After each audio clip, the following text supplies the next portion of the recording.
Over a period of 3 years or so, we killed off, what, 20% of the population? In 1948, the Third UN General Assembly adopted the Convention on the Prevention and Punishment of the Crime of Genocide, which would go into effect in 1951, precisely when the US was embarking on a bombing campaign deliberately targeting civilians on the Korean peninsula.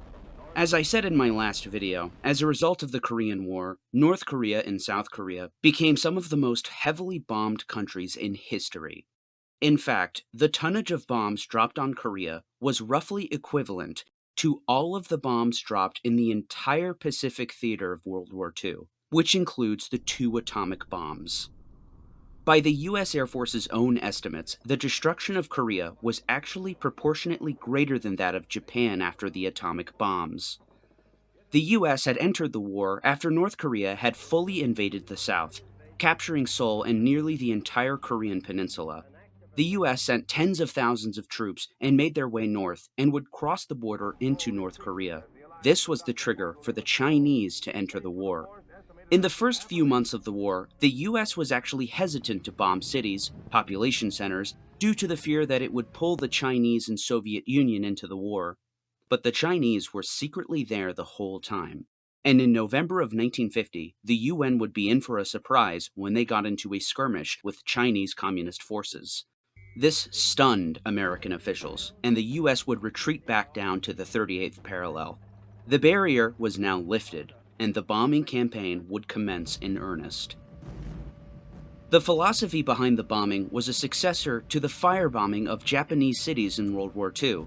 In fact, it involved the same people. In Korea, firebombing came in the form of napalm, and the US would drop over 30,000 tons of the stuff over Korea.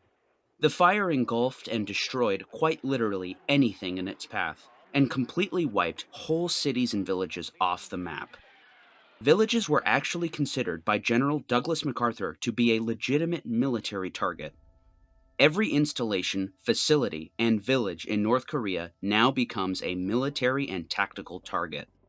By 1951, the Air Force said they had destroyed 145,000 buildings.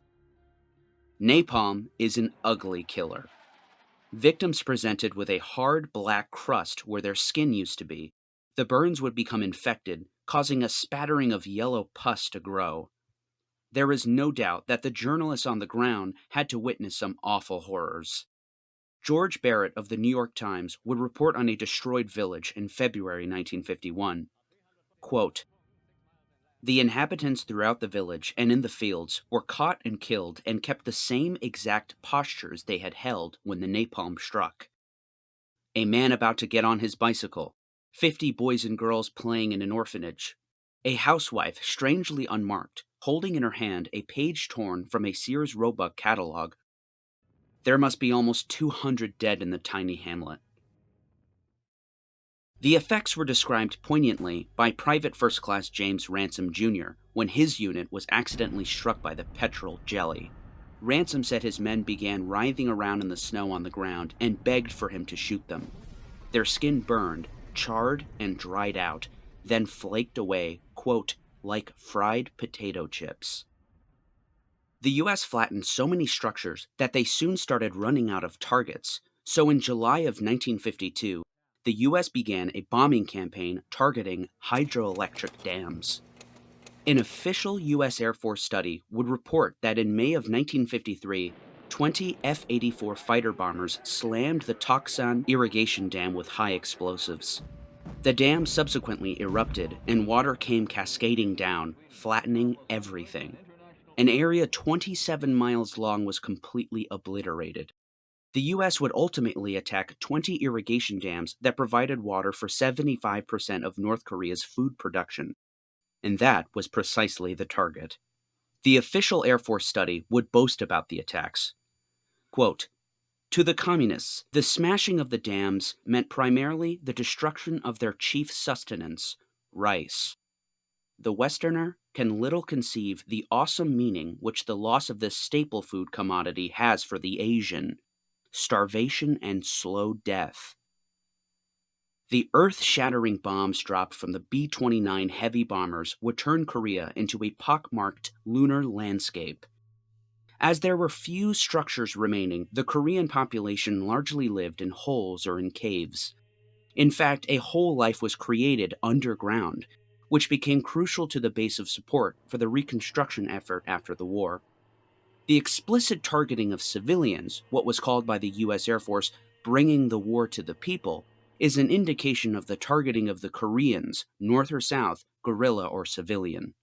As elaborated on in my last video, the targeting of South Korean civilians approaching American lines was officially mandated due to the fear that guerrillas could be among them. Whether they were civilian or not seemed not to matter to many GIs since Koreans were painted with the same brush, called the dehumanizing G slur.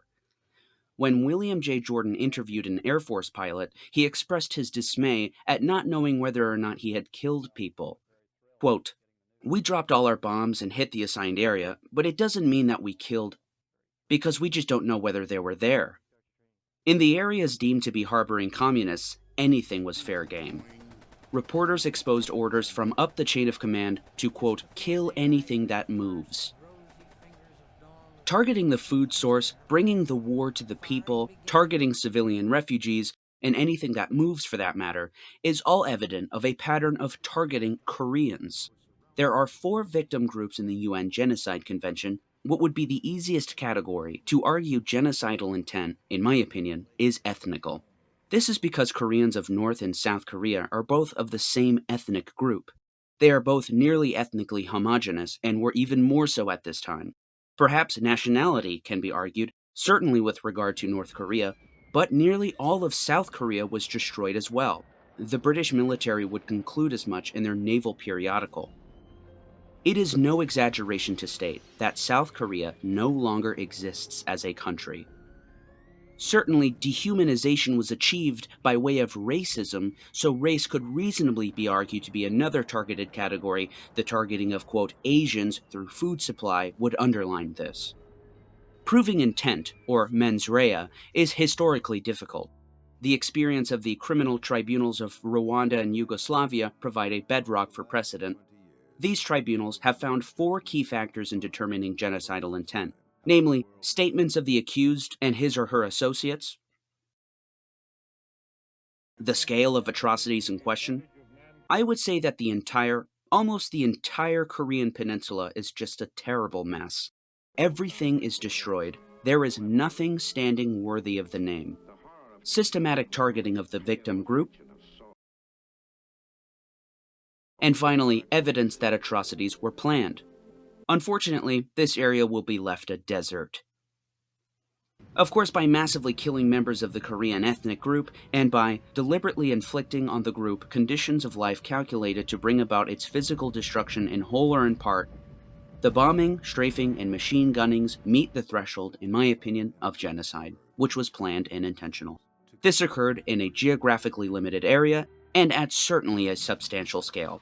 The bombing campaign produced one of the highest civilian death tolls in history.